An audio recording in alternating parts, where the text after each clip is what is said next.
सरस्वती नमोस्तुते। मनोजव्यं मारुत्तुल्यवेगं जितेन्द्रियां बुद्धिमतां वरिष्ठं वातात्मजं वानरयुतमुख्यं श्रीरामदूतं शिरसा नमामि। मनोजव्यं मारुत्तुल्यवेगं जितेन्द्रियां बुद्धिमतां वरिष्ठं वातात्मजं वानरयुतमुख्यं श्रीरामदूतं शिरसा नमामि। राजा रामचंद्र भगवान की जय, महारुद्र हनुमान की जय, गंगा माता की जय, सीता माता की जय।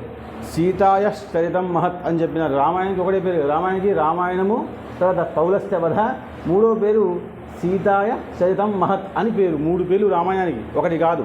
ఎందుకంటే ఇప్పటి నుంచి సీతామాత యొక్క శక్తి వల్ల రాముడు విజయాన్ని సాధిస్తాడు చెప్పడం కోసం సీతాయ చరితం మహత్ అని చెప్పినారు. అందుకనే ఇలా గొప్పగా ఉన్నటువంటి పేర్లని మనం సీతామాత యొక్క ఇప్పటి నుంచి ఆమె చూడండి, ఎప్పుడైతే అన్ని రకాలుగా కలిసి ఉండేటువంటి అవకాశం ఉన్నప్పుడు రామచంద్ర వాళ్ళతో ఉండడం వేరు. రామచంద్ర వారి ఇప్పుడు ఏమీ లేదన్నప్పుడు కూడా రామచంద్ర వారిని బదిలిపెట్టగా ఉండడం వేరు. కాబట్టి రామచంద్రుని బదిలిపెట్టగా ఉంది కాబట్టే సీత, సావిత్రి, అహిల్య, మండోదరి వీళ్ళందరూ పతివ్రతలైనారు.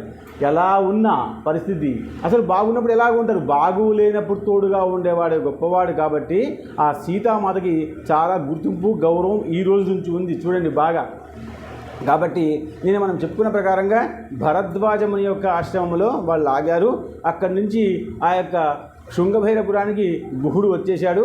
అతని వెంటనే ఆ యొక్క సుమంతుడు కూడా వచ్చాడు. కానీ శృంగభైరపురంలో ఆయన ఆగిపోయాడు గుహుడు. ఆ తర్వాత సుమంతుడు అయోధ్యకి రావాలి. అయోధ్యకు వస్తున్నప్పుడు అయోధ్య పరిసరాల్లో వచ్చిన తర్వాత ఆయన భుజం మీద ఉన్నటువంటి సెల్ల తల మీద వేసుకున్నాడట. బాగా చూసుకోండి, ఎడమ భాగంలో సెల్ల వేసుకోవడం అంటే నాకు భార్య ఉంది అని చెప్పడం కోసం. ఈ భాగంలో కుడి భాగంలో సెల్ల వేసుకుంటే నాకు భార్య లేదు అని అర్థం. మొత్తంగా వేసుకుంటే నేను ఇంకా వివాహం చేసుకొని సిద్ధంగా ఉన్న అర్థం. ఒక సెల్లలో ఇంత విషయం ఉంటుంది, బాగా గుర్తుపెట్టుకోండి. ఎందుకంటే ఇది ధర్మం చెప్పిన మాట.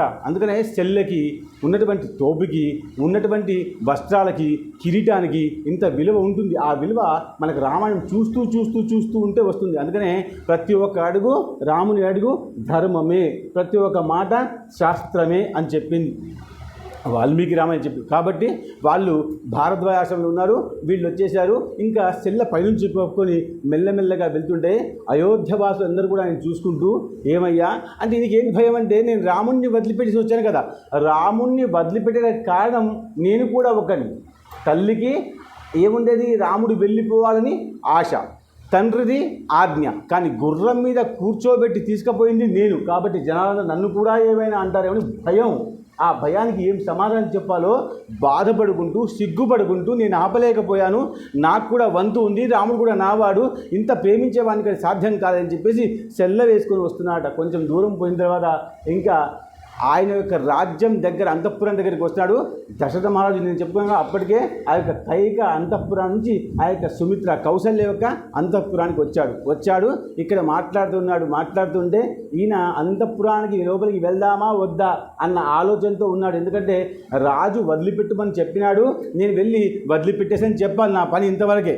కాబట్టి నేను లోపలికి వెళ్ళాలా వద్దా అని చెప్తే అప్పుడు అక్కడ ఉన్న వాళ్ళందరూ కూడా బాధల్లో ఉన్నారు. ఎందుకంటే దశరథ మహారాజు మాట్లాడడం లేదు, అతిరథ మహారథుడు మాట పడిపోయింది, మాట్లాడలేకపోతున్నాడు, ఏం చెప్పాలి అర్థం అవ్వడం లేదు. అప్పుడు దగ్గరగా ఉన్న భార్య చాలా గొప్పది, సమస్య ఉన్నప్పుడు పరిష్కారం చేసేది భార్యని రామాయణం కూడా చెప్పింది. కాబట్టి సమస్య రాకుండా ఉండడం చూసుకునేది భార్యే, వచ్చినప్పుడు చూసుకునేది భార్యే అని చాలా స్పష్టంగా చెప్పింది.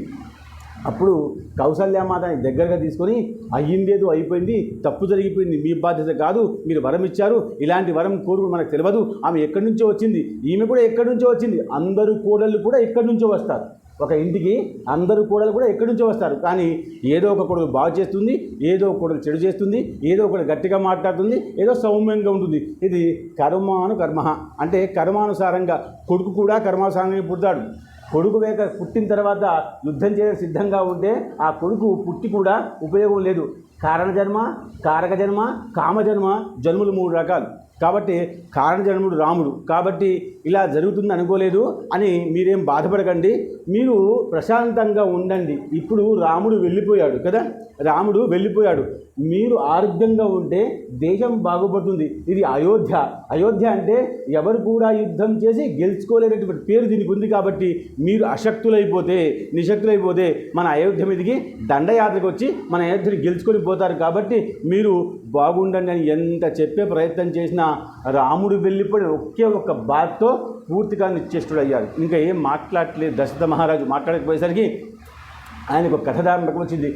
నేను నీకు ఒక కథ చెప్తాను, ఇప్పటిదాకా నీకు చెప్పలేదు కానీ ఇప్పుడు చెప్తాను, జాగ్రత్తగా విను అని మెల్లగా స్వరంతో, మాట రాకుండగా, దుఃఖంతో, బాధతో ఎలా చెప్పాలో అర్థం కాక ఈమెకి ఏమర్థమవుతుందో ఏమో అని బాధపడుకుంటూ ఒక కథ చెప్తున్నాడు. ఏమిటంటే, నేను చాలా వయసులో ఉన్నప్పుడు నాకు యుద్ధం అంటే, వేట అంటే బాగా ఇష్టంగా ఉండేది.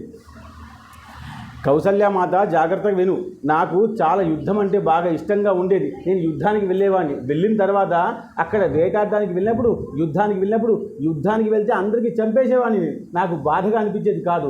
కానీ వేటకు వెళ్ళినప్పుడు ఎవరైతే బాగున్నారో, ఎవరికైతే చంపాలో, ఎవరికి చంపితే లాభం ఉంటుందో, ఎవరైతే ఈ యొక్క అడవిని పాడు చేస్తున్నారో అలాంటి ప్రాణుల్ని మాత్రమే చంపేవాడిని. నాకు శబ్దభేది బాణవేదం అనేటువంటి ఒక విద్య ఉంది. ఆ విద్యని దృష్టిలో పెట్టుకొని వెళ్ళాను. ఒకరోజు నాకు వేట దొరకలేదు. ఒక చెట్టు మీద కూర్చున్నాను. ఇంకా ఆ చెరువు దగ్గర అన్ని రకాల ప్రాణులు వచ్చిన తర్వాత ఖచ్చితంగా ఒకదాన్ని వేటాడి వెళ్ళాలి, ఇది నా సిద్ధాంతం అనేది కూర్చున్నాడు. ఇది కథ చెప్తున్నాడు ఎవరు? దశరథ మహారాజు ఆ యొక్క కౌసల్యమాత చెప్పుకుంటున్నాడు. ఈ బాధలో, ఈ కష్టంలో, ఈ దుఃఖంలో ఒక కథ జ్ఞాపకం వచ్చి, ఒక విషయం, సన్నివేశం, సందర్భం జ్ఞాపకం వచ్చి చెప్పుకుంటున్నాడు.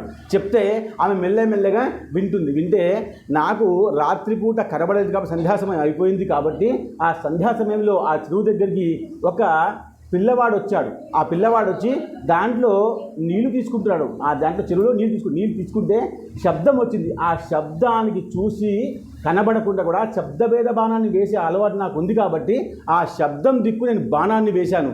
ఆ బాణం వెళ్ళి పిల్లవాడికి తగిలింది. బాగా గుర్తుపెట్టుకోండి, అతని పేరు శ్రవణబాలుడు. అదే తగిలింది. తగలంగానే అమ్మ నరమంగానే కిందికి వచ్చాను. అసలు జంతువులైతే అమ్మ అనవు కదా. పడిన తర్వాత మళ్ళీ మనం వెళ్తే ఏదో శబ్దం వస్తుంది, అక్కడికి వెళ్ళి తీసుకోవాలి, చూడాలి, దేనికి ఉన్నాను. కానీ అమ్మ అనగానే కిందికి వచ్చి చూస్తే అక్కడ పిల్లవాడు ఉన్నాడు, శ్రవణబాలుడు. వాడికి గుండెల్లో ఆ యొక్క బాణం కుచ్చుకుని ఉంది. బాగా బాధపడుతున్నాడు. బాధపడుతూ ఉంటే ఆయన అంటున్నాడు, సరే అయిందేదో మహారాజా, నువ్వు మహారాజా అంటున్నావు కానీ అయిందేదో అయిపోయింది. నా తల్లిదండ్రులు వృద్ధులు, తర్వాత అంధులు. కాబట్టి వాళ్ళకి నీళ్లు కావాలి. అక్కడికి వెళ్ళి వాళ్ళకి నీళ్ళు ఇచ్చేస్తే నాకు కొంచెం తృప్తిగా ఉంటుంది. నేను వాళ్ళ నీటి కోసం వచ్చాను. నీరు ఇచ్చేస్తే ఇంకా నాకు మృత్యు వచ్చినా ఏం దోషం లేదు. కాబట్టి నీళ్లు వెళ్ళి ఇచ్చిరా మహారాజా, ఇంత మాత్రం సేవ చేసుకొని నా తల్లిదండ్రులకు అంటాడు. అప్పుడు దశరథ మహారాజు అక్కడ ఉదయంలో కుచ్చుకున్న బాణాన్ని తీస్తాడు. బాగా గుర్తుపెట్టుకోండి, నేను యుద్ధంలో చాలామందిని చంపేవాడిని, నాకు బాధ అనిపించేది కాదు. వాళ్ళు శత్రువులు కాబట్టి. ఇక్కడ జంతువుల్ని చంపేవాడిని. ఏ జంతువుల్ని?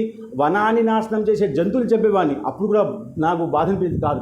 ఇప్పుడు ఈరోజు నాకు వచ్చిన విద్య నేను తప్పుగా వాడుకున్నాను కాబట్టి నేను దోషినే. మన తప్పును మనం గుర్తు చేసుకోవడం చాలా గొప్ప విశేషం. నేను దోషినే, దీనికి శిక్ష పడాల్సిందే. కొంతమంది ఏం చేస్తారంటే శిక్ష వేయని వాళ్ళు ఉంటారు. ఇప్పుడు నేనున్న ఉదాహరణకి నాకు శిక్ష వేసే వాళ్ళు లేరు. అప్పుడు నేను ఏం చేసుకుంటాను? అయితే కొట్టుకుంటాను, అయితే లాక్కుంటాను, అయితే గోడ కొట్టుకుంటాను, లేకపోతే బల్ల గట్టిగా కొట్టుకుంటాను. నా శిక్ష నేను అనుభవించాల్సిందే. శిక్ష అనుభవించకుండా ఉంటే విషయం ఇంకా పెరిగిపోతుంది. కాబట్టి నాకు శిక్ష కావాల్సింది అనుకొని ఆ యొక్క కుండ పాత్రను తీసుకొని ఆ తల్లిదండ్రులు వృద్ధుల దగ్గరికి వెళ్ళాడు. ఆ వృద్ధులు ఒక ఆయనకి తండ్రి పేరు శాంతుడు అని సుశాంతుడు, శంతనుడు అన్నారు. ఆయనకి గుర్తుపెట్టుకోండి. శ్రవణబాలు పేరు ఎక్కడ తల్లిదండ్రుల పేరు పెద్దగా లేదు. అయితే వాల్మీకి రామాయణంలో ఉంది కానీ దాన్ని పెద్దగా పెట్టలేదు. ఎట్లాగైతే అగస్త్య భ్రాత అంటారు. అగస్త్యుడికి ఒక తమ్ముడు ఉన్నాడు, దానికి అగస్త్య భ్రాత అనే పేరు. అగస్త్యుడు, అగస్త్య భ్రాతకి పేరు లేదు. అలాగే ఈ పేర్లు కూడా చెప్పలేదు కానీ కొన్ని విషయాల సందర్భాల్లో చెప్పమని చెప్పారు కాబట్టి చెప్పడం. శ్రవణబాలుడి యొక్క తల్లిదండ్రుల పేరు చెప్తే చాలా దోషమట. వాళ్ళు అట్లా వరాన్ని కోరుకున్నారు కాబట్టి. కానీ కొన్ని సందర్భాల్లో చెప్పాలి, మీకు ఎప్పుడు తెలవాలి. ఎందుకంటే చెప్పిన వాడికి దోషం కాబట్టి ప్రవచనకర్తకి దోషం వస్తే తప్పేమి లేదు, ఆయన ప్రాశ్చిత్యం చేసుకుంటాడు. కానీ మీకు తెలవకుండానే ఉంటే ఎట్లా అని చెప్పడం. ఆయన పేరు శంతనుడు, తల్లి పేరు సుభద్ర. గుర్తుపెట్టుకోండి, శ్రవణబాలుడికి తల్లి తండ్రి. ఈ వృద్ధుల దగ్గరికి ఆయన వెళ్ళాడు. శంతుడికి నమస్కారం పెట్టాడు.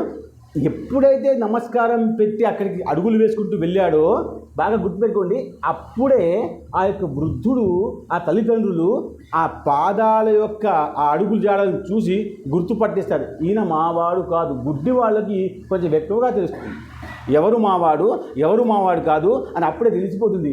ఆ పాదాల యొక్క అడుగుజాడలు శబ్దాన్ని గుర్తుపట్టి నువ్వు మావాడివి కాదు, మావాడెక్కడా, నువ్వు మావాడివి కాదు, మావాడెక్కడా అని ప్రశ్న వేయంగానే దశరథ మహారాజు చాలా భయపడి, అమ్మా వృద్ధులున్నారు, అంధులున్నారు, అయినా గుర్తుపట్టేశారు అని భయపడిపోయి దగ్గరగా వెళ్ళి కూర్చుండి నమస్కరించి, నేను తప్పు చేశాను, నేను ప్రాణి అనుకుని బాణం వేస్తే అది పిల్లవాడు తల్లింది, నేను క్షమించమని కోరుకుంటున్నాను, ఈ నీళ్లు మాత్రం తాగండి, వాడికి సుఖమే నాకు సుఖమే, నా తప్పు జరిగిపోయింది, నన్ను మన్నించడని విల ఏడ్చాడు. ఎవరు? దశరథ మహారాజు. ఎందుకు? తప్పు జరిగినందుకు. ఇప్పలా రేపు మనం చిన్న తప్పు చేస్తే పెద్దగా పట్టించుకోము, అయింది కావచ్చు, చేసినాం కావచ్చు, జరిగింది కావచ్చు. అలా అంటే రాజుకున్న లక్షణం ఏమిటంటే ఎలా ఉన్నా ప్రజల్ని మాత్రం సంతోషపెట్టాలి, సుఖపెట్టాలి, తప్పును ఒప్పుకోవాలి. ఈ గుణం దశరథ మహారాజులో ఉంది కాబట్టే దశరథ మహారాజు యజ్ఞం చేస్తే అంతకంటే గొప్పగా గుణాలు ఉన్నటువంటి కొడుకు పుట్టాడు. మనం ఎంత గుణవంతులమే మన కొడుకు అంత గుణవంతుడు అవుతాడు. కాబట్టి మనలో గుణం ఉండాలి, కొడుకు గుణవంతుడు అవుతాడు. గాంధారిలాగా కళ్ళకి గంతలు కట్టుకొని పిల్లవాడిని పెంచకూడదు. అలా కళ్ళకి గంతలు కట్టుకొని పెంచినారు కాబట్టే దుర్యోధనుడు దుర్మార్గుడు అయ్యాడు. లేకుండా ఉంటే దుర్యోధనుడు బాగునే ఉండేవాడు. అందుకనే తండ్రి గుడ్డివాడు, గాంధారి వచ్చి పట్టి కట్టుకుంది. అంటే తల్లిదండ్రుల యొక్క దృష్టి పిల్లవాళ్ళ మీద లేకపోతే పిల్లవాళ్ళు పాడైపోతే చెప్పడానికి మహాభారతమే మంచి ప్రమాణం. కాబట్టి ఈయన దండం పెట్టిన వాళ్ళు ఒప్పుకోలేదు. ఒప్పుకోకపోగా నా కొడుకు నీ వల్ల చనిపోయాడు కాబట్టి నీ కొడుకు కూడా మాలా కొడుకు ఎలా చనిపోయాడో మేము ఎలా అయితే పుత్రవియోగంతో ఏడుస్తున్నామో బాధపడుతున్నామో ఈ బాధను తట్టుకోలేక మేము ఇక్కడ చచ్చిపోతున్నాం కూడా, ఇంకా మాకు ధైర్యం లేదు వాడు తప్ప, కాబట్టి మేము అలాగే నువ్వు కూడా చచ్చిపోతావు పోరా అని చెప్పిస్తున్నారు. ఎవరు? శంతనుడు, సుభద్ర, శ్రవణబాణి యొక్క తల్లిదండ్రులు. ఈ విషయం విన్నాడు, చాలా బాధపడ్డాడు. బాగా గుర్తుపెట్టుకోండి, ఈ శాపం ఇదేమిటది? శాపం. కానీ ఈ శాపాన్ని దశరథ మహారాజు పెద్ద పెద్ద ఋషులు, యోగులు దీన్ని వరంగా తీసుకున్నారు. ఏమిటట వరం? ఆ వరం ఏంటంటే నాకు కొడుకులు ఖచ్చితంగా పుడతాడు. అంటే ఇప్పుడు కొడుకులు పుట్టలేదు కదా, నాకు కొడుకులు ఖచ్చితంగా పుడతారు, చచ్చిపోతారన్న విషయం మళ్ళీ విషయం చూడండి. అందుకనే ఈ కథ అంతా కూడా ఎవరు చెప్తున్నాడు? బాధలో ఉన్నప్పుడు కౌసల్య మాతకు చెప్తున్నారు. అంతఃపురంలో మీరు గుర్తుపెట్టుకో, మీ కథలో ఉండండి మీరందరూ కూడా. కాబట్టి చెప్తూ ఉంటే అలా నాకు సంతోషం అనిపించింది, బాధ అనిపించింది. ఎందుకంటే కొడుకు పుడతాడు కానీ చనిపోతాడు. కొడుకు పుట్టడం ఆనందం, చనిపోవడం మళ్ళా విషయం. అందుకనే మార్కండేయుడు పుట్టాలి అంటే మృకండు అనుష్ఠానం చేస్తే శివుడు ప్రత్యక్షమై నీకు సంతానం అవుతుంది, కానీ అల్పాయుషుడు పుడతాడు. వయసు బాగా తక్కువగా ఉంటుంది, కావాలా వద్దా అని అడిగితే అప్పుడు మృకండు అన్నాడు, పుడితే చాలు, మళ్ళీ పెరగాలా వద్దా, వయసు పెంచాలా వద్దా, అది నా కర్మ మీద ఆధారపడి ఉంటుంది. పిల్లవాడు పుట్టగానే ఆరోగ్యంగా ఉంటాడా ఏంటి? సంస్కారవంతుడా? సంస్కారము, ఆరోగ్యము, ఆనందము, తుష్టి, పుష్టి అన్నీ కూడా తల్లిదండ్రులే వేయాలి. చిన్న పిల్లవాడు ఇక్కడ పడుకున్న పిల్లవాడు వాడికి ఏం తెలిసి ఏం చేయాలో అన్నీ కూడా తల్లో తండ్రో వేయాలి. అందుకనే గుడ్డి వేస్తారు, తర్వాత నూనె మాలిష్ చేస్తారు, అన్నీ చేస్తారు. ఎన్ని చేస్తారో పిల్లవాడు సుదృఢంగా అవ్వాలి కాబట్టి, మంచిగా అవ్వాలి కాబట్టి, తెలివిమంతుడిగా అవ్వాలి కాబట్టి, బాజుస్కందాలు బాగుండాలి కాబట్టి అన్ని ప్రయత్నం చేస్తారు తల్లిదండ్రులు. అలా ఒకసారి మృకండు అనుకున్నాడు, పుడితే చాలు, మళ్ళా విషయం నేను దేవుని అడుక్కుంటానని చెప్పి పుడితే అప్పుడు మార్కండేయుడు పుట్టాడు. మాకు తెలుసు మృకండ మహాముని కొడుకు మార్కండేయుడు. ఆ మార్కండేయుడు పెరిగాడు, 12 సంవత్సరాలు వచ్చాయి. ఇంకా మృత్యు వచ్చే సమయంలో అప్పుడు తండ్రి చెప్తున్నాడు, 12 సంవత్సరాలు మాత్రమే నీ ఆయువు, కాబట్టి నాకు నువ్వు కావాలి, నీకు నీ జీవితం కావాలి, నువ్వు గొప్ప ఋషివి కావాలి, నా సంకల్పం అది. కాబట్టి అనుష్ఠానం చేయమంటే మీరు బాగా గుర్తుపెట్టుకోండి, సమస్య వచ్చినప్పుడు పరమాత్ముడు ముందర కూర్చుంటే సమస్య తనకు తానే వెళ్ళిపోతుంది. ఇది అనుభవంతో చేయాలి విషయం. చక్కెర తీయగా ఉంటుంది, కుదరదు, చక్కెర తిని చూడాలి. అలా మీకు ఎప్పుడైనా సమస్య వస్తే అక్కడ కూర్చొని ఒక చిన్న దీపం పెట్టి కూర్చోండి, కళ్ళు మూసుకొని, ఖచ్చితంగా ఆ సమస్య వెళ్ళిపోతుంది. అది రాముడు చేస్తాడు. అయితే అంత విశ్వాసము, అంత నమ్మకము, అంత శ్రద్ధ, అంత సమయము మీరు కేటాయించాలి. 6 మాసాలు వేసుకోమంటాడు గోళీలు డాక్టర్. మనం 6 మాసాలు వేసుకోమా? 6 మాసాలు చేయమంటాడు ఎక్సర్సైజ్ జిమ్లో. చేయమా? జీవితాంతం భోజనం చేయాలి, మనం చేయమా? మరి ఏమిటి ఇంత చేస్తున్నప్పుడు భగవంతుడు చెప్పిన విషయాన్ని ఒక అరగంటో గంటో ఇక్కడ చేస్తే ఎంత బాగున్న విషయం చేసుకోవాలి. చేసుకుంటే మీకు అర్థమవుతుంది. అనుభవం ఎప్పుడు వస్తుంది? చేస్తే. రాకపోతే చూద్దాం, ఖచ్చితంగా వస్తుంది. అలా అని ఆ మార్కండేయుడికి అనుష్ఠానం చేయమంటే అనుష్ఠానం చేస్తాడు మార్కండేయుడు అనుష్ఠానం చేసిన తర్వాత ఎప్పుడైతే మృత్యు వస్తుందో స్వతహాగా యమధర్మరాజే వస్తాడు ఆయన మృత్యుని తీసుకుపోవడానికి. వస్తే ఆయన ఇప్పటిదాకా అనుష్ఠానం చేశాను కాబట్టి నాలో శక్తి వచ్చింది కాబట్టి నాకు మృత్యువు లేదు కాబట్టి ఆ శివలింగాన్ని గట్టిగా పట్టుకుంటాడు. ఓం నమఃశివాయ, ఓం నమఃశివాయ, ఓం నమఃశివాయ పట్టుకుంటే ధర్మరాజు వచ్చి ధర్మరాజా మహాకాయ దక్షిణాధిపతయ నమః రక్తనేత్ర మహాబాహో మమపీడ నివారయ, గొప్ప శరీరము, పెద్ద కళ్ళు, పెద్ద కాయ, అతిపెద్ద శరీరము, పెద్దగా పాశాన్ని పట్టుకొని వస్తాడు. కానీ మార్కండేయుడు భయపడకుండా శివలింగాన్ని పట్టుకుంటాడు. ఎందుకంటే నేను అనుష్ఠానం చేశాను కాబట్టి నువ్వు కాపాడాలి. ఇది ధైర్యం. మనం ఎప్పుడు ధైర్యం వస్తుంది దేవుడితో మాట్లాడడానికి? మనం పూర్తిగా సమయం కేటాయిస్తే, ధర్మాంగా ఉంటే అప్పుడు చేయవచ్చు. అలా పట్టుకుంటే ఆ యొక్క మార్కెట్ని చంపలేక వెళ్ళిపోయి మళ్ళీ ఆయనకి చిరంజీవులు ఒక భాగం ఇచ్చి 12 సంవత్సరాలు ఉంటే జీవితాంతం జీవించుండి, ఎప్పుడు కలియుగం వచ్చేంత వరకు జీవించి ఉండమని చెప్పి ఆ శివుడు ఆశీర్వాదం ఇచ్చాడు. కాబట్టి మార్కండేయుడు కూడా చిరంజీవియే. కాబట్టి మార్కండేయుడు మనం జ్ఞాపకం చేసుకుంటే మార్కండేయ మహాభాగ సప్తకల్పాంత జీవనం ఆయురారోగ్యం ఐశ్వర్యం దేహిమే ముని పుంగవ. పొద్దున్న లేవంగానే మార్కండేయుడు జ్ఞాపకం చేసుకుంటే ఆయు ఐశ్వర్యము చిరంజీవిత్వము అన్నీ వస్తాయట. ఇది మంత్రం చెప్పిన మాట, తప్పే ఉంది. అలా ఆయన గెలిచాడు, మీకు గెలవమంటున్నాడు. అలాగే నా కొడుకైతే పుట్టాడు కదా, ఆయు ప్రమాణం మళ్ళా చూసుకుందామని చెప్పేసి ఆ యొక్క దశరథమాల అక్కడ ఒప్పుకొని నేను ఇంటికి వచ్చాను.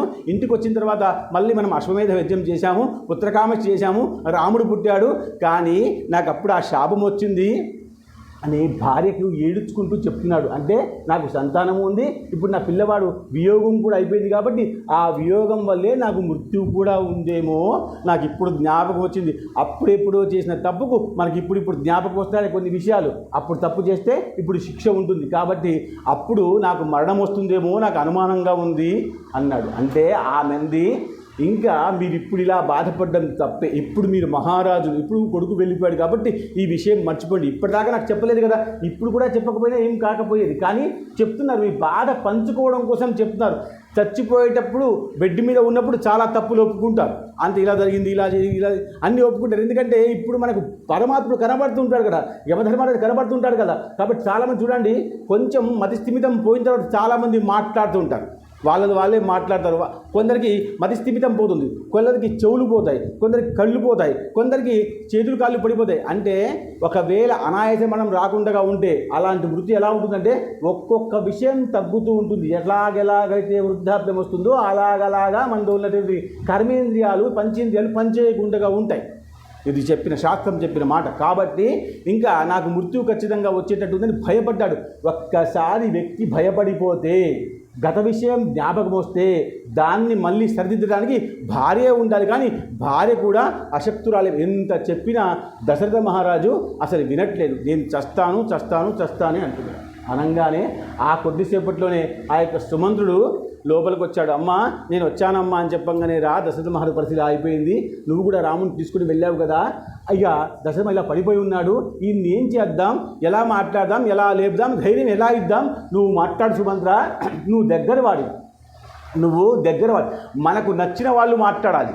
హాస్పిటల్లో ఆ మనిషి అలా ఉండిపోతే ఆయన ఏమంటాడంటే, ఎవరు అమ్మ అంటున్నా మామ అంటూ ఆ మామ ఎవరు పట్టుకొని రండి అంటారు డాక్టర్. ఆ మామ వస్తే ఈ పిల్లవాడికి మంచిగా అయిపోతుంది, గ్లూకోజ్ ఎక్కితే ఎప్పటిదాకా ఎక్కవు. ఎందుకు? ఈయన మనసులో ఒక వ్యక్తి ఉన్నాడు కాబట్టి దగ్గర వాళ్ళు మన వాళ్ళు అలా ఉంటారు. సుమంత్ర నువ్వు వచ్చావు కదా, నువ్వంటే బాగా ఇష్టం కదా, మాట్లాడు దశరథ మహారాజుకి, లేపు మన రాజ్యం నడిపిద్దాం అని ఆ యొక్క కౌసల్య మాట చెప్తే సుమంత్రుడు దగ్గరకు వచ్చి కూర్చున్నాడు.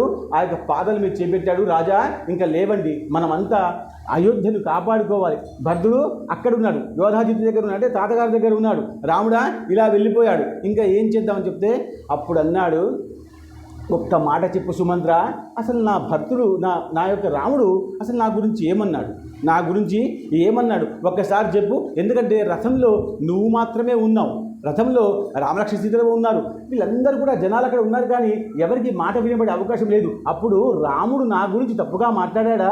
ఎలా మాట్లాడాడు? అసలు రాముడు నా గురించి ఏమన్నాడు? అసమర్థుడు అనుకున్నాడా? అసలు భార్య మాట వినేవాడు అనుకున్నాడా? భార్య యొక్క కౌగిల్లో వెళ్ళిపోయాడు కాబట్టి రాముడినే వదిలిపెట్టి అనుకున్నాడా? అసలు నా మీద నిందలు వేశాడా? ఎన్ని మాటలు మాట్లాడాడో ఒక్కసారి నాకు చెప్పు. ఎందుకంటే రాముడు నేను పంపించేశాను కదా, కాబట్టి రాముడు నా గురించి తప్పుగా మాట్లాడా చెప్పు అని బోర్న ఏడుస్తున్నాడు. ఎవరు?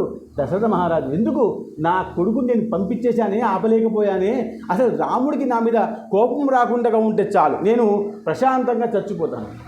రాకుండా ఎలా రాకుండా? కోపం రాకుండా ఉంటే చాలు, బాధ అనిపించకుండా ఉంటే చాలు అని చెప్పేసి అంటుంటే అప్పుడు ఆయన అన్నాడు, అసలు రాముడు చాలా గొప్పవాడు, మహాపరమాత్ముడు, మహాగుణసంపన్నుడు. అలాంటి రాముడు నీ గురించి తప్పుగా మాట్లాడతాడా? ఎవ్వరూ మాట్లాడేది నీకు తప్పుగా.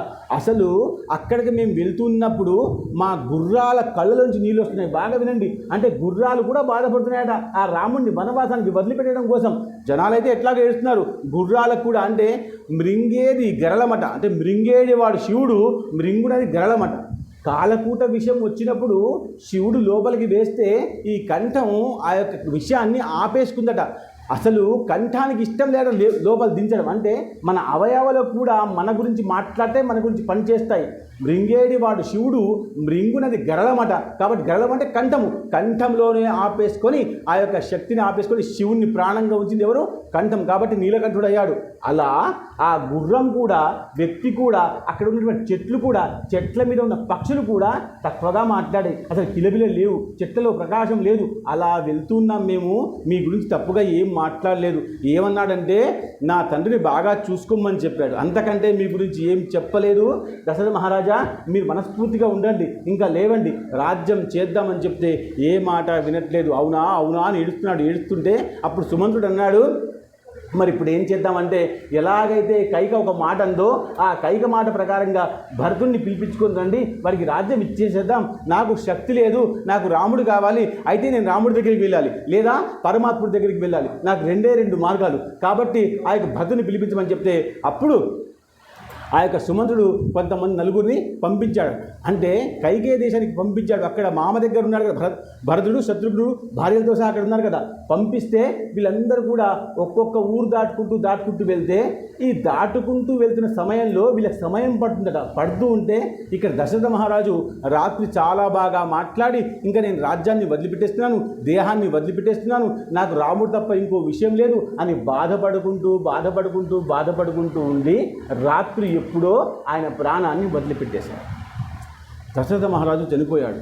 చనిపోతే అక్కడ కౌసల్యమాత ఎంత ఏడ్చిందంటే ఆ ఏడుపు భరించలేక అక్కడ ఉన్నటువంటి అన్ని విషయాలు కూడా, మనం అంటాం గూఢ చెవులు ఉంటాయని, అదే మాట ఆమె ఎంత మౌనంగా. ఎందుకంటే రాజు చనిపోయిన తర్వాత రాజు భార్య ఏడవకూడదు.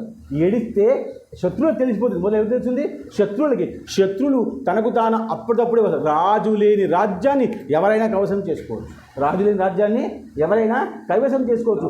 నా భర్త చనిపోతే చనిపోయాడు, నా రాజ్యానికి ఏం అరిష్టం రాకూడదు కాబట్టి ఆమె గుండెల్లో దాచుకుంటుంది ఏడుపునంతా కూడా. బాగా గుర్తుపెట్టుకోండి, గుండెల్లో దాచుకొని మనసులోంచి ఏడ్చే ప్రయత్నం చేసినా గోడలకు చెవు ఉంటాయి కాబట్టి అదంతా నిశ్శబ్దత చూసి అందరూ ఒకరికొకరు మాట్లాడుకుంటారు. ఏమైంది అంటే అప్పుడు ఆఖరికి అందరికీ తెలిసిపోయింది. ఎంత దాచిపెట్టినా భర్త చనిపోయిన విషయం గుండెల్లోంచి బడాలు మనసు. ఎవరో వచ్చి అన్నారు ఏమైందమ్మా అంటే అప్పుడు జ్ఞాపకం మళ్ళీ ఏడవడం స్టార్ట్. అప్పటిదాకా గుండెల్లో పెట్టుకుంది. మీరు మనం ఇంట్లో కూడా మనం చాలా చూస్తాం, అప్పటిదాకా గుండెల్లో లోపల ఉంచుకుంటుంది. కానీ ఎవరు బంధువులు వచ్చినా ఆమెను చూసుకుంటూ మళ్ళీ ఏడుపు వస్తుంది. ఎవరు బంధువులు వచ్చినా మళ్ళీ ఆమె చూసుకుని మళ్ళీ ఏడుకొస్తుంది. అదే సమస్య. కాబట్టి అడగంగానే అప్పటికే సుమిత్ర కూడా వచ్చేసింది. ఏమైంది అక్క, మాట్లాడుకున్నారు వాళ్ళు, ఇంక చనిపోయాడు అని చెప్పేసి ఆగిస్తే అందరికీ విషయం తెలిసిపోయింది. అయోధ్య చీకటిమయం అయిపోయింది. కానీ అప్పుడే వశిష్ఠుల వారు గొప్ప నిర్ణయం తీసుకున్నారు. ఇంకా వాళ్ళు ఎవరైతే వెళ్తున్నారో వాళ్ళ వెంట ఇంకో రాజును పంపించి గట్టిగా మాట్లాడింది, తొందరగా భరతుని తీసుకొని రండి, ఎందుకంటే ఈయనకి ఇప్పుడు కర్మ చేయాలి. రాముడా రాడు, భరతుడా అక్కడ కర్మ ఎవరు చేయాలి కదా, కాబట్టి కర్మ చేయాలి. కాబట్టి ఉదయం లేచి ఎలాగైతే ఆయుర్వేదంలో ఉన్నటువంటి అన్ని రకాల వైద్య మందులు ఉన్నాయో అవన్నీ తీసుకొని ఒక బుట్టలో వేసి దాంట్లో కొంచెం నూనె వేసి ఆ శరీరాన్ని దాంట్లో పెట్టారు. ఎందుకంటే ఆయన రావడానికి కనీసం 8 రోజులైనా పట్టే అవకాశం ఉంది కాబట్టి అంత దూరం ఉంది. మరి కాబట్టి మీరు గుర్తుపెట్టుకోండి.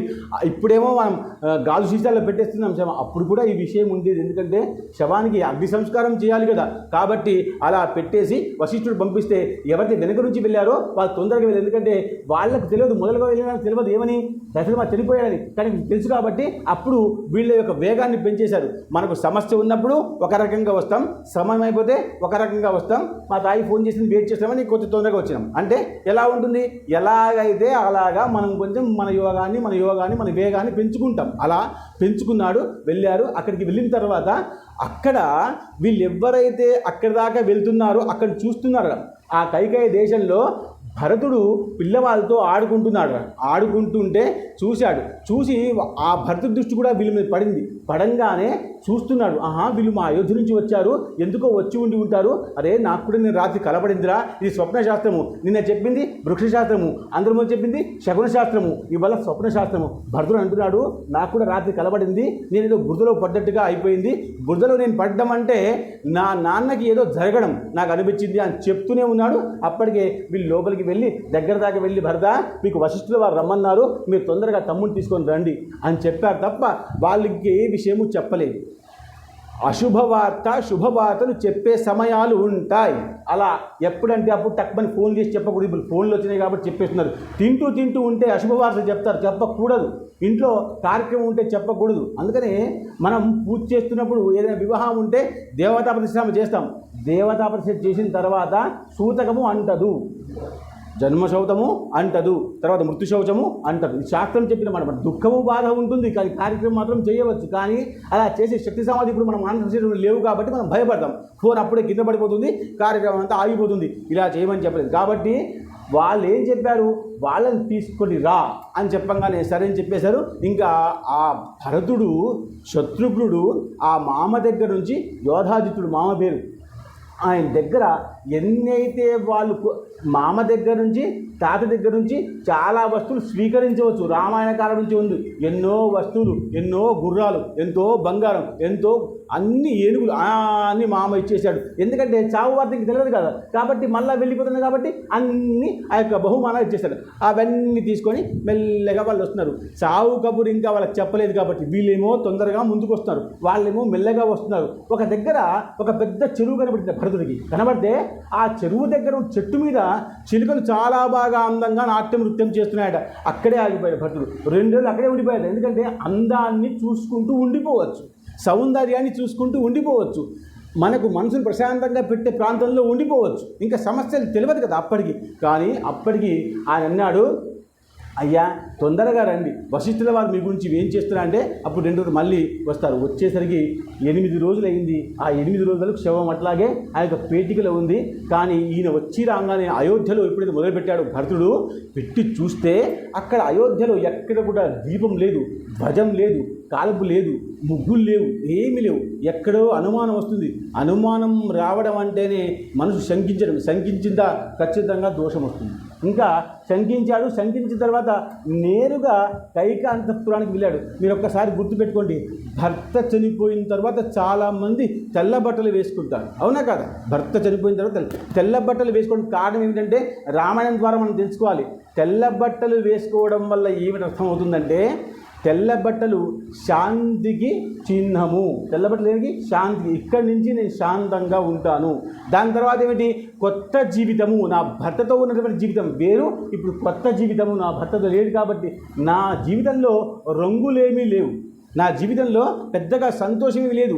నేను ఆత్మహత్య చేసుకోకూడదు కాబట్టి, సతీసాగం పోకూడదు కాబట్టి, నేను నా పిల్లల్ని నా రాజ్యం చూసుకోవాలి కాబట్టి, నేను చావకుండా ఉంటున్నాను కానీ శిలలాగా ఉంటున్నాను, తెల్లగా ఉంటున్నాను, నిర్మలంగా ఉంటున్నాను, ఎవ్వరికి నా వల్ల ఇబ్బంది కలగకుండా ఉంటాను చెప్పడం కోసం తెల్ల బట్టలు చాలామంది ఇప్పుడు వేసుకోవట్లేదు. క్షమించాలి. అంటే నేను ఒకళ్ళు చూసి చెప్పట్లేదు.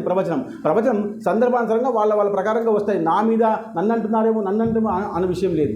అలా వేసుకోకుండా ఇప్పుడు మనం చూస్తే ఆమెకి అన్ని రకాల ఆభరణాలు ఉంటాయి. మనమే అసలు అన్ని ఆభరణాలు త్యజించాలి, అన్నీ తీసేయాలి. కానీ అన్నీ ఉంటున్నాయి కాబట్టి గుర్తుపట్టడం కష్టమవుతుంది.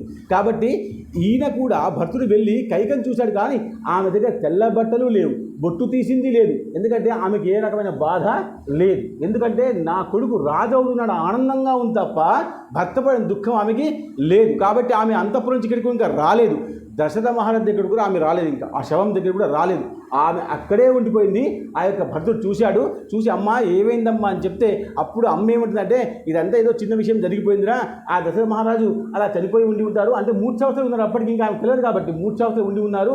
ఆ రాముడికి వనవాసం వెళ్ళిపోమని చెప్పాడు, వనవాసం వెళ్ళిపోయాడు, ఆయనే చెప్పాడు, అంటే ఆయన్నే అన్ని చేశాడు అని చెప్తుంది. కొడుకు యొక్క మాట వినడం కోసం ఆమె సిద్ధంగా లేదు.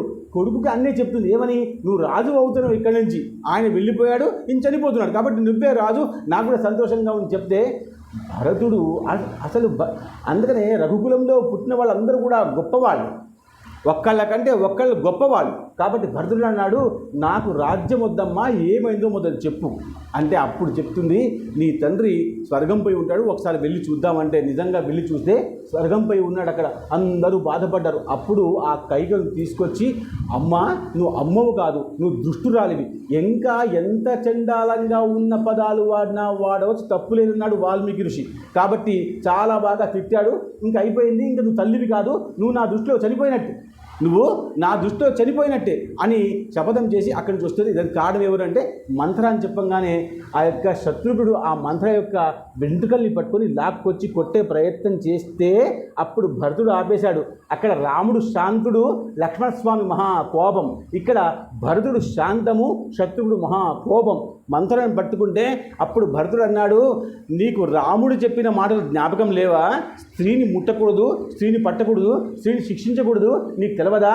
వదిలిపెట్టి అని చెప్పగానే వదిలిపెట్టి. అంటే తమ్ముడి అన్న మాట వినడం ఎంత గౌరవము ఈ కాలంలో మనం తెలుసుకోవాలి. తండ్రి మాట అసలు పెద్ద కొడుకు తండ్రితో సమానం అన్నిట్లో కూడా. కాబట్టి నా మాట విను, వదిలిపెట్టమంటే వదిలిపెట్టేశారు. ఎంత కోపం ఉన్నా వదిలిపెట్టారు. ఇంకా ఏం జరగాలి? ఇంకా పట్టాభిషేకం చేసుకోమన్నారు, ఆయనకి దహన సంస్కారం చేయమన్నారు. దహన సంస్కారం ఇదే గొప్ప విశేషం. అసలు ఆయనదే సవితికు తమ్ముడు, అంటే ఒక తండ్రికి ఒక తల్లికి పుట్టిన వాళ్ళు కాదు, కానీ వాళ్ళు అంత ప్రేమ. ఇప్పుడు స్వంత కొడుకులే ఒక చిన్న భూమి కోసం మొత్తం యుద్ధాలు చేస్తారు, కోర్టులో కేసు వేస్తారు. అసలు నాకు ఈ రాజ్యం వద్దు, నువ్వు ఇవ్వన్నా వద్దు. అయితే అప్పుడు ఆయన ఏమన్నా అంటే ఆయన కూడా ఆయన దగ్గర ఉన్నప్పుడు సెల్లను పైన వేసుకున్నాడు. అసలు ఇదంతా నా గురించి జరిగింది, ఇక్కడ ఉన్న వాళ్ళందరూ నా గురించి ఏమనుకుంటారో ఏమో, అసలు నేనే అక్కడ మామ దగ్గర ఉండి అన్ని విషయాలు నేర్చుకొని ఈ విషయం తల్లికి చెప్తే తల్లి చెప్పిందేమో అని అందరూ నింద వేస్తారని చెప్పేసి చాలా బాధగా ఉన్నాడు. చూడండి, ఎంత తప్పు చేయని దానికి కూడా సిగ్గుపడుతూ బాధపడుతున్నారు అప్పట్లో. ఇప్పుడు తప్పు చేసిన వాడు కూడా రోడ్డు మీద బాగా హుందాగా ఉంటాడు. అది విశేషం. గమ్మత్తు ఏమిటంటే ఇది యుగకర్మ.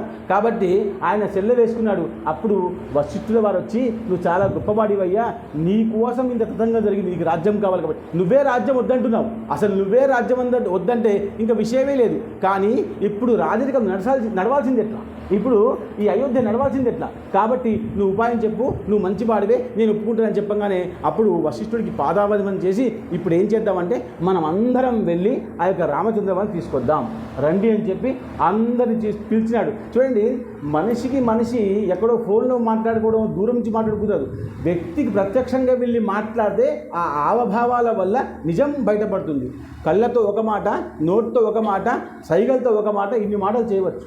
ఒకటి కళ్ళతో కళ్ళు వేస్తే ఎన్నో మాటలు చేయవచ్చు. కాబట్టి వశిష్ఠుడు గుర్తుపట్టాడు, ఈయనలో ఏమాత్రం దోషం లేదని చెప్పేసి నిర్ణయం తీసుకొని అప్పుడు మనం అందరం కూడా అక్కడ రామచంద్ర దగ్గరికి వెళ్ళి ఆయన తీసుకుని వద్దాం. ఎందుకంటే నన్ను రాజ్యాభిషేకం చేయమని మా అమ్మ చెప్పింది, మా అమ్మే చనిపోయింది నేను అనుకుంటున్నాను. మా తండ్రి ఎట్లాగో చనిపోయాడు, శరీరాన్ని వదిలిపెట్టేశారు, కానీ నా దృష్టిలో నా తల్లి కూడా చనిపోయింది. కాబట్టి నాకు వద్దు, నాకు ఇప్పుడు రాముడే తండ్రితో సమానం. కాబట్టి ఆ తండ్రి వచ్చి మళ్ళీ రాజ్యాధికారం తీసుకోవాలి. ఎందుకంటే మాట ఎవరైతే తీసుకున్నారో ఆమె చనిపోయినట్టే, ఎవరైతే మాట ఇచ్చి పంపించారో ఆయన మొత్తం చనిపోయారు, శరీరం కూడా వదిలిపెట్టేశారు. కాబట్టి ఇంకా మనం ఆయన తీసుకొస్తే వస్తాడని చెప్తే వశిష్ఠ, వామదేవ, జాబాలి, సౌమిత్ర అందరూ కూడా వెళ్ళారు. అందరూ అంటే ఎంత, దీని చతురంగ దళాలు అంటారు. అంటే చతురంగ దళాలు అంటే నడుచుకుంటూ వెళ్ళేవాళ్ళు, గుర్రాల మీద వెళ్ళేవాళ్ళు, ఏనుగుల మీద వెళ్ళేవాళ్ళు, రథాల మీద వెళ్ళేవాళ్ళు అందరూ కూడా అయోధ్య నుంచి రాముణ్ణి చూద్దామనే ఆలోచన ఒకటైతే, రాముణ్ణి మనమందరం పిలుచుకొస్తే వస్తే ఆశ ఒకటి. బాగా గుర్తుపెట్టుకో, రాముణ్ణి చూసే అవకాశం వస్తుంది. ఊరికనే ఎవరైనా అడవుల్లోకి వెళ్ళిపోతారా, నేను వెళ్ళొస్తాను కుదురుతుందా? స్వతహాగా భరతుడే తీసుకెళ్తున్నాడు కాబట్టి ఆయనతో పోతే మనకు అన్ని విషయాలు సౌలభ్యంగా ఉంటాయి కాబట్టి అందరు తయారు అంతమందిని తీసుకొని అక్కడ దాకా శృంగభైరపురానికి వెళ్ళాడు. శృంగభైరానికి వెళ్తే అక్కడ గుహుడు ఉన్నాడు. మీకు నిన్న గుహుడు ఆ రామచంద్రవాన్ని అటుపక్క దించాడు భరద్వాజ ఆశ్రమంలో. ఆ రాముడు అని చెప్పాను కదా. ఇక్కడ గుహుడికి ఇప్పుడు ఏం పరిస్థితి అంటే ఇంతమందిని దాటించాలి, ఇంతమందిని ఆ గోదావరి గంగ దాటించాలి. కాబట్టి ఆయన మనం కథల్లో బాగా చెప్పుకుంటాం. పాపం గుహుడు చాలా బీదవాడు, ఒకటే నావ ఉండేది, ఆ నావలో కాలు కడుక్కొని నా నావని పవిత్రం చేయవయ్యా రామచంద్ర అని చెప్పేసి ఆ పాదం కడిగి కూర్చోబెట్టాడు. ఇది సినిమాల్లో బాగుంటుంది, కథల్లో బాగుంటుంది. కానీ ఆయన శృంగభైరపురానికి రాజు. ఆయన దగ్గర సామర్థ్యం ఎలా ఉందంటే ఆయన దేన్నైనా చేసే శక్తి సామర్థ్యాలు ఆయనకు ఉన్నాయి. అయితే మొట్టమొదటి ఈ భరతుడు అక్కడి దాకా చేరుకోగానే శృంగభైరపురంలో ఉన్నటువంటి గుహుడికి కూడా బాధ అనిపించి, కోపం అనిపించి, అయ్యో భరతుడు మళ్ళీ వస్తున్నాడే, రాముడు ఎట్లాగో వెళ్ళిపోయాడు కానీ ఇంకా ఏం చేద్దామనే ఉద్దేశంతో ఇంత సైన్యాన్ని తీసుకొని వస్తాడు కాబట్టి గుహుడికి బాగా కోపం వచ్చి సైన్యాన్ని తయారు చేశాడు. మొత్తం సైన్యం రండి, అసలు రాముడిని మనం కాపాడుకుందాం, మళ్ళీ భరతుడు వస్తున్నాడు. ఆయన దగ్గర క్షమాపణ అడగడానికి వస్తే ఒక్కడే వచ్చేవాడు. అసలు జాలి ఏ రకమైనటువంటి విషయం ఉన్నా, ఆయనలో మంచి విషయం ఉంటే ఒక్కడే వచ్చేవాడు. కానీ అందరిని తీసుకొస్తాడు. గుర్రాలు, ఏనుగులు, పాదచారులు ఇంతమంది వస్తున్నారంటే, ఇంత సైన్యంతో వస్తున్నారంటే మళ్ళీ యుద్ధం చేయడానికి వస్తున్నాడు. ఇంకేం కోరుకుంటాడు? కాబట్టి గుహుడికి రాముడు అంటే బాగా ప్రేమ. కాబట్టి ఆయన సైన్యాన్ని తయారు చేస్తున్నాడు. తయారు చేస్తే ఎప్పుడైతే భరతుడి దగ్గరకు వచ్చాడో అప్పుడు దండం పెట్టిన తర్వాత ఒకళ్ళు నమస్కారం చేసుకున్న తర్వాత నీలో ఉన్న మంచితనం నాకు అర్థమైపోయింది కాబట్టి ఇప్పుడు నీకు వ్యవస్థ చేస్తానని చెప్పేసి అక్కడ అందరికి కూడా భోజనాలు పెట్టిన తర్వాత మళ్ళీ కనీసము 500 కంటే ఎక్కువగా పెద్ద పడవలు తయారు చేసి సిద్ధం చేశాడట ఒక రోజులో. అంటే గుహుడు అంత గొప్ప రాజు, అంత పెద్ద ప్రాంతానికి అంత గొప్ప రాజు. తయారు చేస్తే ఆ పడవల్లో ఏనుగులతో సహా, రథాలతో సహా ఆ పడవలో కూర్చుంటే, అంత చూడండి, పడవలో మనం ఒక్కళ్ళు మాత్రమే కూర్చుంటాం, ఎంతో 100 మంది కూర్చుంటారు. కానీ ఇక్కడ గుహుడి దగ్గర పడవలతో అంటే రథాలతో సహా ఏనుగులు కూడా లోపల కూర్చున్నాడు. పడవలో కూర్చుంటే అంతా కూడా అటుమంది చేరుకున్నారు. అటుపక్క చేరుకున్న తర్వాత రామచంద్ర వారు ఎక్కడికి వెళ్ళారు? భారద్వాజ ఆశ్రమానికి వెళ్ళారు. వీళ్ళందరూ కూడా కనుక్కుంటూ తెలుసుకుంటూ వెళ్ళారు. భరతుడు అక్కడ దిగిన తర్వాత ఆ ఆశ్రమం కడపడుతున్న పక్షంలో ఎంతో తాపత్రయం, ఎంతో ఆతృత, ఎంతో బాధ. రాముడు నన్నేమంటాడు, నేను రాముడిని ఏమనాలో, రాముడు నాకు ఏ ఉద్దేశంతో చూస్తాడో, అసలు నేను ఎట్లా మాట్లాడితే రాముడు ఒప్పుకుంటాడో అని మాటలు అనుకుంటూ మనసులో నడుస్తూ ఉన్నాడు. ముళ్ళు పుచ్చుకుంటున్నాయి, కింద పడిపోతున్నాడు, చెల్లె పడిపోతుంది. మహారాజుకు చెల్లె పడిపోకూడదు, పెద్ద వాళ్ళకి చెల్లెలు పడిపోకూడదు. అందుకనే ఎప్పుడు సన్మానం చేసి ఏం వేస్తారో ఒక చెల్లె వేస్తారు కదా. సన్మానం అంటే గౌరవం, అది చెల్లె పడిపోకూడదు. కానీ ఆయనకు పడిపోతుంది, ఆయనకు దృష్టి లేదు, శత్రువుకు తోడుగా ఉంటున్నాడు, మిగతా వాళ్ళు ప్రయత్నం చేస్తున్నారు. కానీ అది ఎంతో పడుకుంటూ లేచుకుంటూ ఆ ఆశ్రమం దాకా వెళ్ళారు. అక్కడికి వెళ్ళినా అక్కడ కూడా భారద్వాజ మునికి కూడా ఒక అనుమానం వచ్చింది. ఆయన నడుచుకుంటూ వస్తున్నా సరే వెనక అంత సైన్యం ఉంది కాబట్టి ఖచ్చితంగా ఈయన కూడా రాముడికి ఏదో దృష్టం చేసే అవకాశం ఉందని చెప్పేసి భయపడి ఆయన కూడా ఒక మాట బయటకు వచ్చి నిలబడ్డాడు. సిద్ధంగా, దేనికైనా సిద్ధమే, రాముణ్ణి కాపాడుకోవడం కోసం దేనికైనా సిద్ధమే. అప్పుడైనా ఇప్పుడైనా రామాలయం ఇప్పుడు నిర్మాణం అయింది, మనకు ఎంత సిద్ధంగా ఉన్నారు. కరసేవకులు అలా చేశారు కాబట్టి ఇలా సాధ్యమైంది. దేనికైనా సిద్ధపడ్డారు. చనిపోయారు చాలామంది రాముడి కోసం, అవునా కదా? అలా కాబట్టి నిలబడ్డాడు. కానీ భరతుడు వచ్చి మాట మాట్లాడిన తర్వాత ఆయన పూర్తిగా కరిగిపోయాడు. నిజంగా భర్తను చాలా గొప్పవాడివయ్యా, నీకు సునాయాసంగా రాజ్యం వస్తూ ఉంటే తండ్రి చనిపోయిన తర్వాత ఆజ్ఞ ఇచ్చిన తర్వాత రాముడు ఒప్పుకున్న తర్వాత తల్లి ఒప్పుకున్న తర్వాత నీకు ఏమైందయ్యా, రాజ్యాన్ని వదిలిపెట్టేసి వచ్చావు? అప్పుడు భరతుడు అన్నాడు, అహం కృత్వా, నాకు రాముడు మాత్రమే రాజ్యం, నాకు రాముడు మాత్రమే రాజ్యం, రాజ్యం నాది రాజ్యం కాదు, నాకు వద్దది, నాకు అది వద్దు, నాకు రాముడే రాజ్యం, మీరు నన్ను నమ్మాలి అని చాలా బాధపడితే అప్పుడు సరే చూడు, పొద్దున్నే నేను వాళ్ళని ఆ యొక్క ఆశ్రమానికి పంపించాను. నిన్నటిదాకా ఇక్కడే ఉన్నారు కానీ చిత్రకూట పర్వతానికి నేను పంపించాను. ఒక్క మాట విను, ఇక్కడ దాకా వచ్చావు కాబట్టి అక్కడ దాకా వెళ్ళిన తప్పేమి కాదు, కానీ నేను చెప్పకూడదు అక్కడికి వెళ్ళమని. బాగా వినండి, ఋషులు, మునులు, బ్రాహ్మణులు, మంచివాళ్ళు అబద్ధపు దారి చూపరు. మంచి గురువులు, మంచివాళ్ళు అబద్ధపు దారి చూపరు. అబద్ధం చెప్పేవాళ్ళు గురువులు కాదు.